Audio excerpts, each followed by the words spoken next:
ऐसे जंगल में चले जाएं जहां ना तो हमारे पास एलोपैथी है, ना हमारे पास होम्योपैथी है, ना कोई सी पैथी है, हम आसपास जंगल में है, जंगल की जड़ी बूटियां हैं, उस वक्त हम क्या करें? यानी कुदरत हम है और कुदरत है और हम बीमार हैं, यानी कुदरत उस बीमारी का इलाज भी करना हमें उस कुदरत से। इस तरह से हमारे किचन के अंदर बहुत सारे मसाले हैं, बहुत सारे सामान ऐसे हैं जिनसे हम इलाज आसानी से कर सकते हैं। इसी पर्पज के लिए हमने जो है कि कुदरत से इलाज कैसे किया जा सकता है ये सब बताएंगे हमारे डॉक्टर इरफान साहब। डॉक्टर इरफान साहब सेंटर है हिजामा का। बेसिकली आपने ग्रेजुएशन हमदर्द से किया, उसके बाद आपने हमने योगा भी किया, एक्यूप्रेशर भी किया, नेचुरोपैथ में आप एक्सपर्ट हैं माशाल्लाह।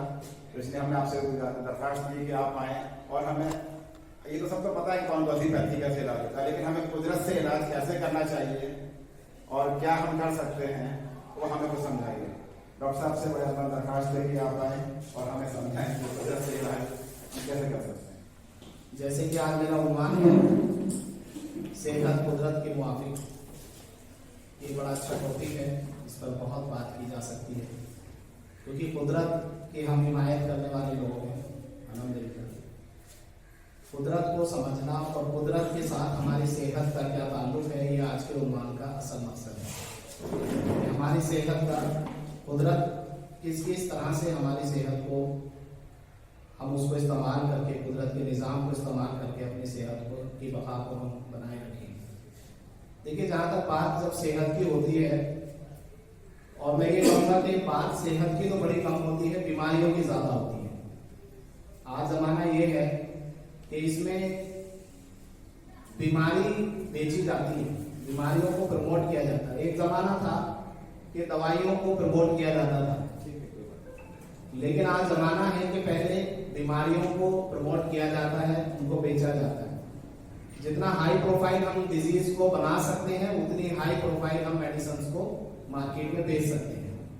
ये वो ज़माना है। तो इस ज़माने के अंदर बड़ी खास ज़रूरत इस बात की है कि हमें दवाइयों तक ही ना पहुंचना पड़े और जिस बीमारी को प्रमोट किया जा रहा है उसकी असल हकीकत को हम समझ लें, क्योंकि प्रमोशन में हमेशा वो चीज दिखाई जाती है। कोई भी एक्टर एक्ट्रेस हैं वो ऑन करते हैं तो उनसे पूछिए, पर्सनली शायद ही इस्तेमाल करते होंगे, लेकिन जो उनको पैसा मिलता है तो वो इस्तेमाल करना दिखाते हैं। तो हकीकत कुछ और होती है और जाहिर कुछ और होता है।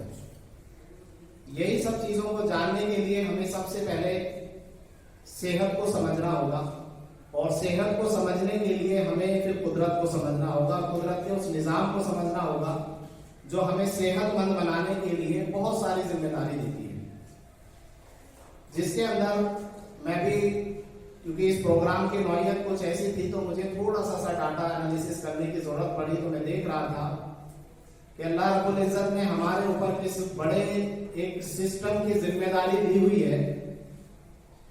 हमने देखा कि दुनिया के अंदर जो आज तक रिसर्च हुई है वो तकरीबन 8.7 मिलियन स्पीसीज हैं जो लिविंग थिंग्स हैं, जो सिर्फ जिंदा हैं। कुछ उसमें जमीन पर रहती हैं, कुछ ओशन में रहती हैं। 8.7 मिलियन ये जिंदा है, वो चीजें जो तहकीक में आई हैं। अभी अल्लाह ताला फरमाता है कि हमने जो तुम्हें इल्म दिया है वो बहुत जरा सा है, तो कितनी बेशुमार चीजें हैं जो अभी हमें जाननी बाकी भी है। जिस चीज पर रिसर्च स्टार्ट होता है हम देखते हैं कि आज तक उस पर रिसर्च सबमिट हो रही है, होती रहेगी। चाहे वो एक नाखून ही हो, एक बाल ही हो, एक मच्छर का फर ही हो, उस पर अगर थीसिस सबमिट होनी शुरू हुई है, जब से सबमिट हो रही है और कयामत तक उस पर लोग रिसर्च करते ही रहेंगे, उसकी तहकीक तक नहीं पहुंच पाएंगे। ये इल्म अल्लाह ने रखा है। इसके अलावा अब मैंने ध्यान किया कि हमारे अंदर अल्लाह ताला ने इंसान की यूनिट को सेल कहा है साइंस में।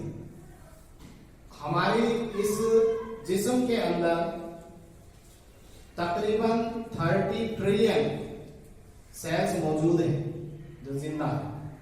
30 ट्रिलियन, 8.7 मिलियन टोटल स्पीसीज है और जिसमें से 8.2 बिलियन आज वर्ल्ड पॉपुलेशन है, और हम बात कर रहे हैं 30 ट्रिलियन, यानी कि 30 के बाद भी 12 जीरो, कहां 8.2 बिलियन और कहां 30 ट्रिलियन ये सेल्स हमारे जिस्म के अंदर मौजूद हैं, जिसमें तकरीबन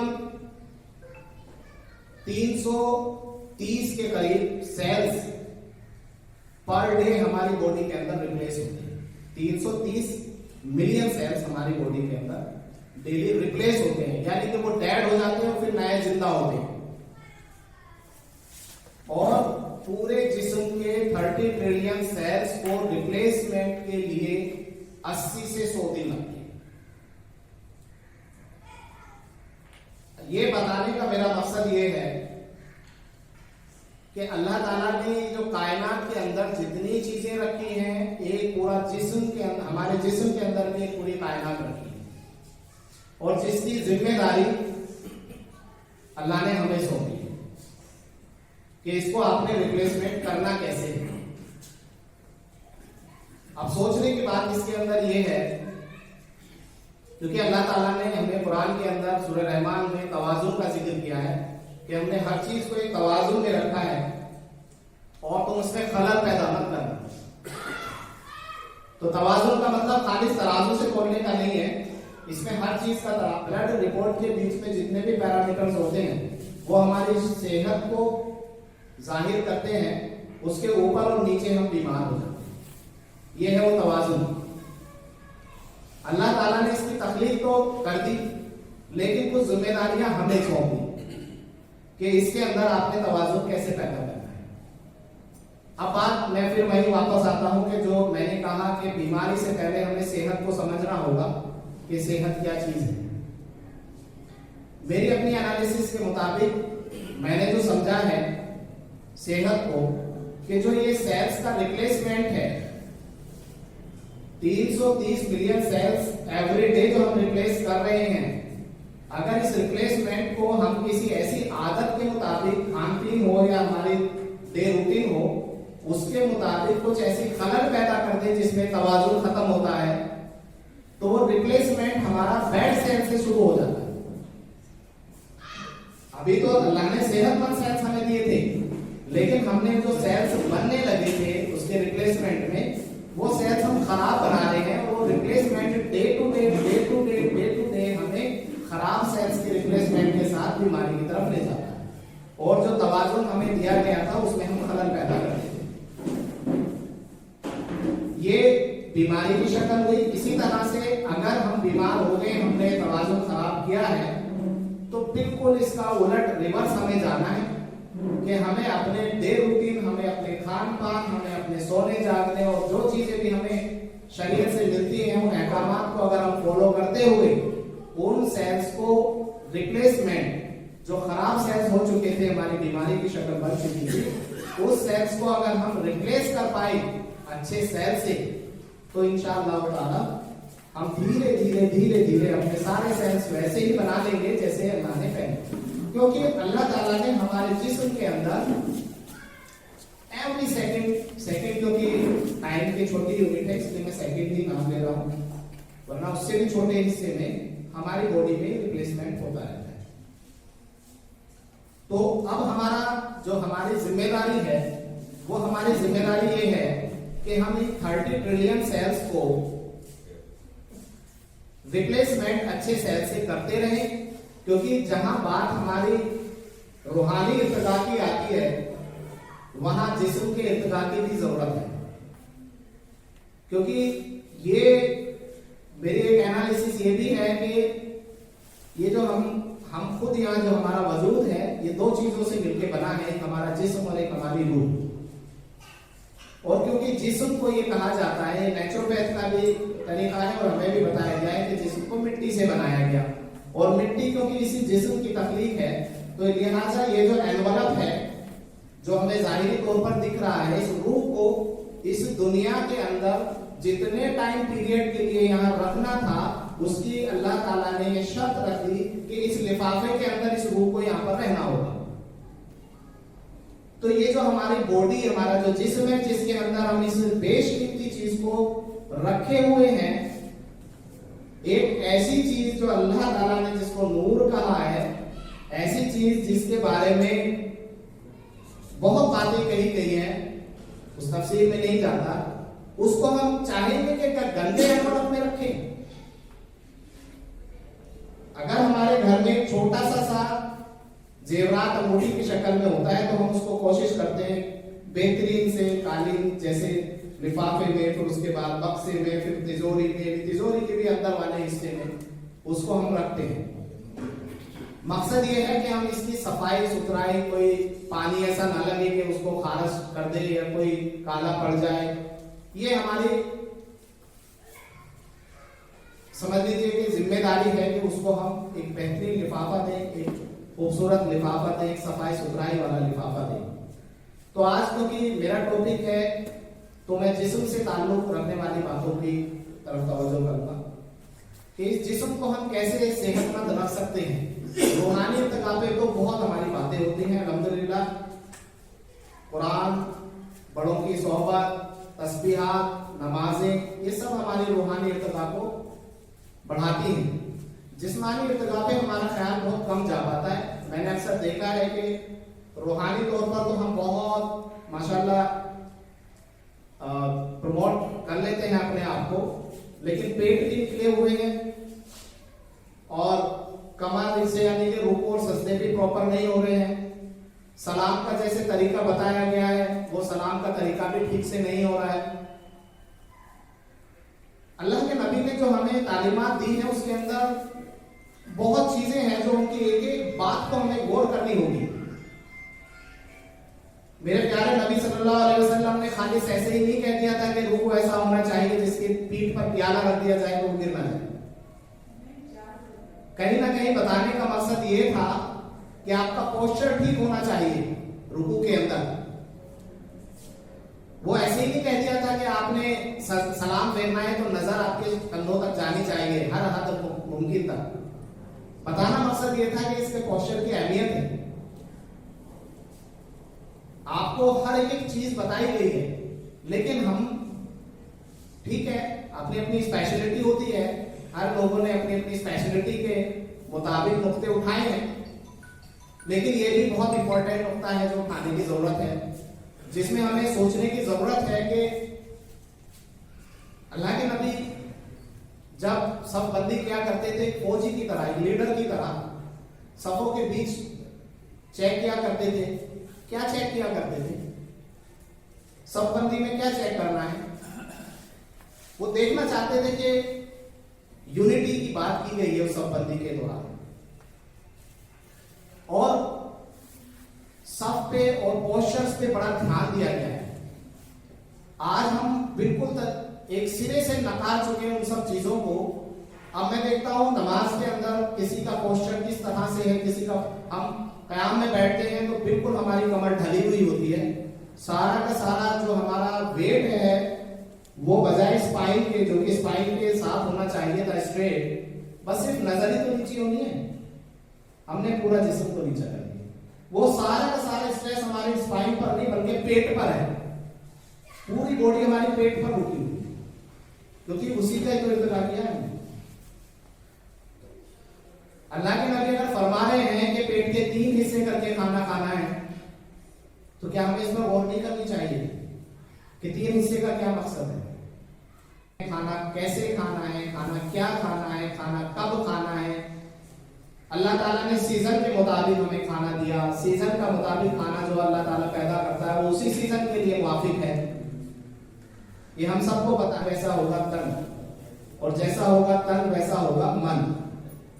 तो दरअसल वो इसी बात की तरफ इशारा है कि आप खाना को जैसा खाओगे उसको वैसा पचाओगे, फिर उसको वैसे ही ब्लड बनेगा, जैसा ब्लड बनेगा वैसे ही सेल्स का रिप्लेसमेंट होगा।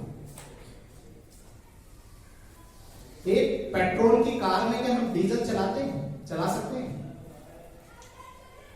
अगर हमारी कार का फ्यूल पेट्रोल है तो क्या हम डीजल से चला सकते हैं? क्यों? हम तो अपने जिस्म को हर उन चीजों से चलाते हैं जो इसकी फ्यूल ही नहीं। ये बात समझने की जरूरत है। हमारे जिस्म का अल्लाह ताला ने हमें बिल्कुल वाज़ेह तौर पर बता दिया गया है कि ये चीजें तुम्हारे लिए खाने के हलाल की गई हैं। ये आपके फ्यूल के बारे में बात हो रही है। ये चीजें आपके लिए हराम कर दी गई हैं। ये आपके इंजन को खराब ना कर दे, वो चीजों को बता दिया गया है। हमें गौर करना है इन चीजों पर कि हमें अपने जिस्म के अंदर किस फ्यूल को डालना है। ये इसको अगर हम थोड़ी देर के लिए एक मशीनरी समझ लें कि एक 5 से 6 फीट की एक मशीन है, तो इस मशीन की एक छोटा सा मोबाइल या छोटी सी कोई डिवाइस हम लेते हैं, उसके साथ में कैटलॉग आती है, उसको चलाना कैसे है, उसको चार्ज कितने वोल्टेज पे करना है, उसके मेंटेनेंस कितने दिन में हो जानी चाहिए, एक पूरी बुकलेट आती है। और अगर कुछ थोड़ी ज्यादा बड़ी मशीन है तो उसके साथ एक इंजीनियर भी आता है कि इंस्टॉलेशन कैसे होगा, वो जो ऑपरेट करेगा उसको बता के चला जाए कि इसको चलाना कैसे है। अगर ये सब उसी पैटर्न के मुताबिक किया तो गारंटी फिर उसकी कंपनी की होती है कि आपको 2 साल की, 10 साल की, 5 साल की जो उसकी म्याद है वो गारंटी दे दी जाती है।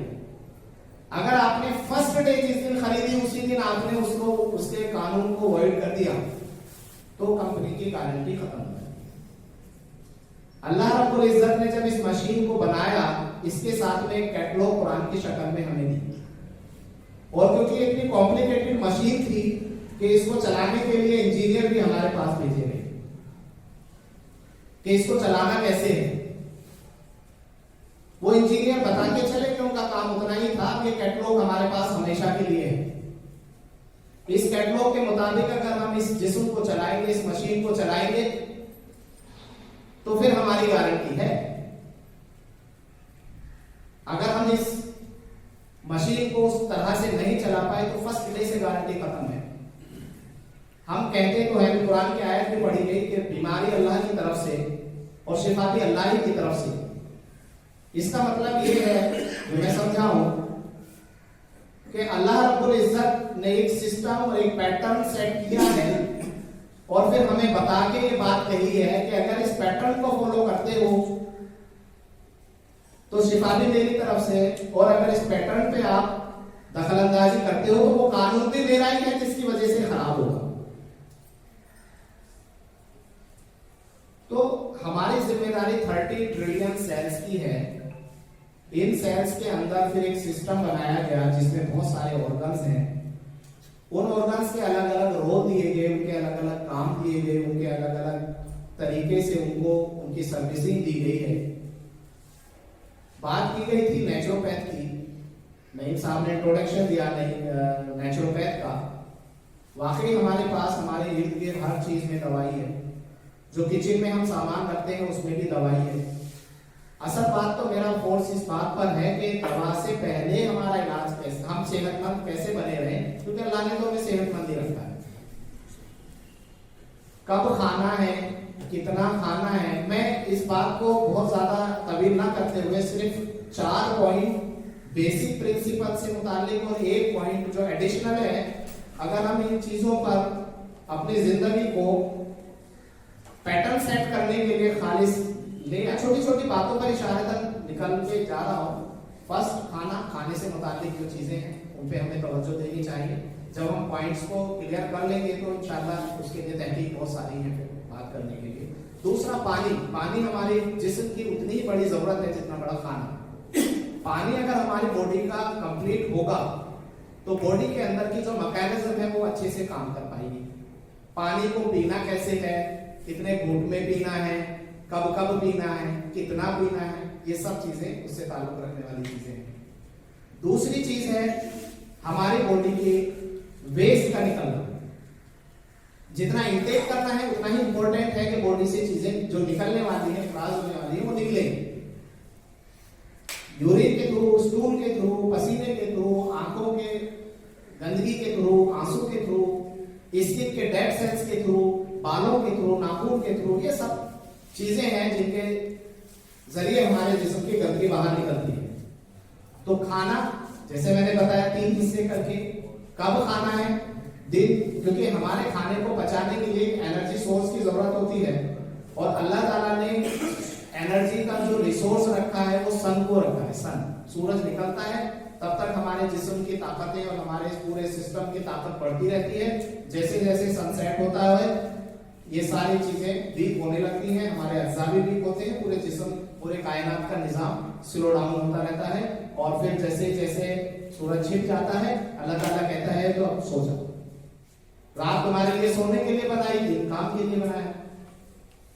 तो रात को सोने में भी शिफा है, क्योंकि उसमें हमारे सेल्स का रिप्लेसमेंट होता है, रिपेयर होती है। और जहां रिपेयर होती है, दीवार की टूट फूट होती है, तो वहां सुबह में कुछ कचरा भी निकलता है। तो इसीलिए सुबह जब हम रात को सोते हैं तो सुबह में हाजत होती है वो कचरा निकालने के लिए। अक्सर लोगों को मैं अगर यहाँ पर बैठे हुए 50 लोगों में से अगर मैं लोगों से पूछूं तो तकरीबन 40 लोग ऐसे निकल आएंगे जिनको कॉन्स्टिपेशन की शिकायत रहती है। ये कॉन्स्टिपेशन के लिए सोचे जरा, एक इतना सारा कचरा हम डेली निकालते हैं जो हमारे खाने के बाद वेस्ट बचता है बॉडी से, आज नहीं निकला तो वो कहां गया? क्या उसे आप रखना चाहोगे अपने जिस्म के अंदर? लेकिन कॉन्स्टिपेशन है, इसको इतनी आसान छोटी सी बीमारी समझ के नजरअंदाज करते रहते हैं। सोचे जरा, एक दिन का कचरा कहां चला गया? खाना तो हम डेली खा रहे ना, वेस्ट तो डेली बन रहा है ना।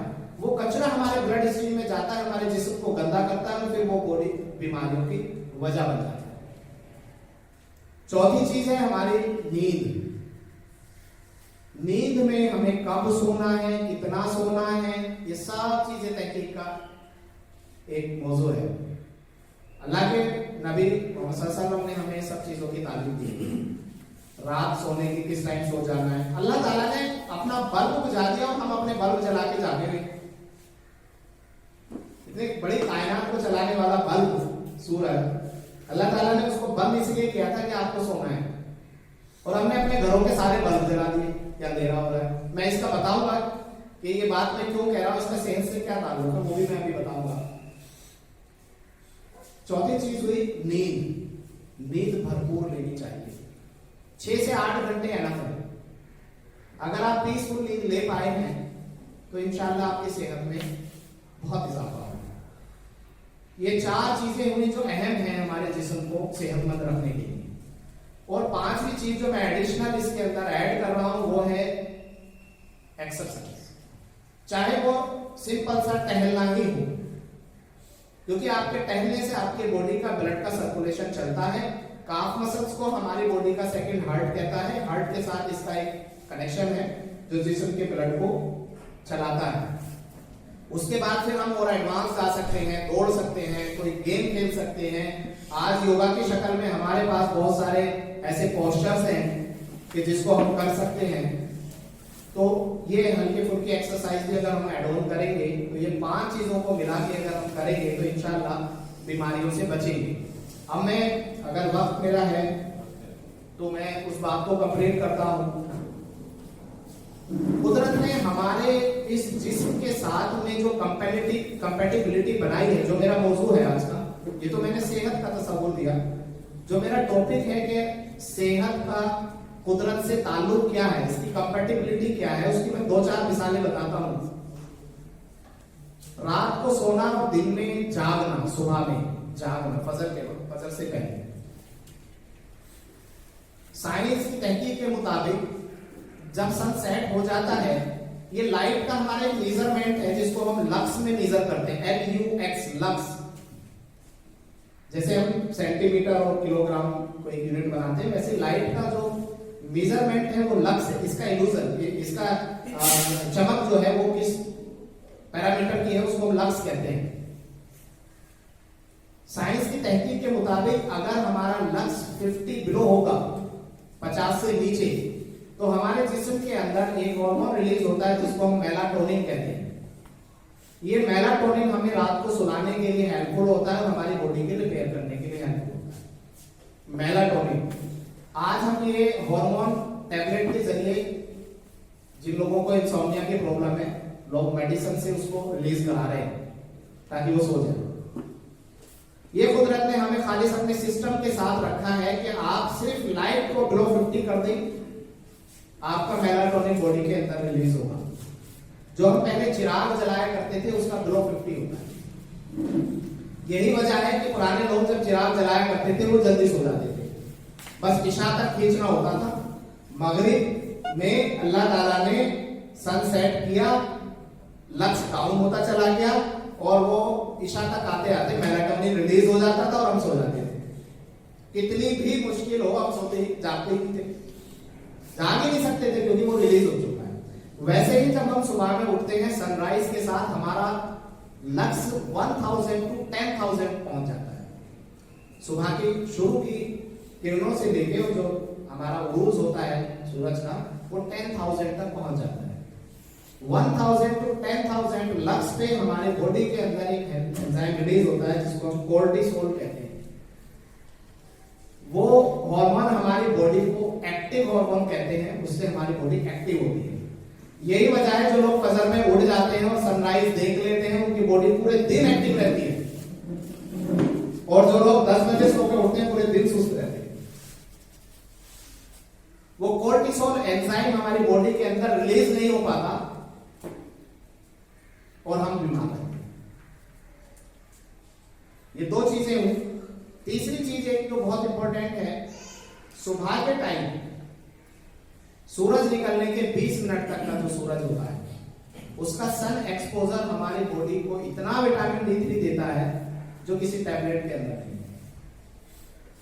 आज हम यहाँ अभी आप 100 लोगों का सैंपल चेक करा लें, 80 लोगों 100 खुला के अंदर विटामिन D3 डेफिशिएंसी पाई जाती है। हड्डियों की कमजोरी, अगर किसी को दर्द भी नहीं है तो घुटनों में आवाजें जरूर आ रही होगी, ये भी नहीं है तो सुबह में उठने के बाद में एकदम से बदन फ्री नहीं होता होगा। ये सब विटामिन D3 की डेफिशिएंसी है, क्योंकि फ्लैट सिस्टम है, धूप मिलती नहीं, ऊपर वाले तो ऊपर के फ्लोर वाले तो लेते नहीं, नीचे वालों को मिल नहीं पाता।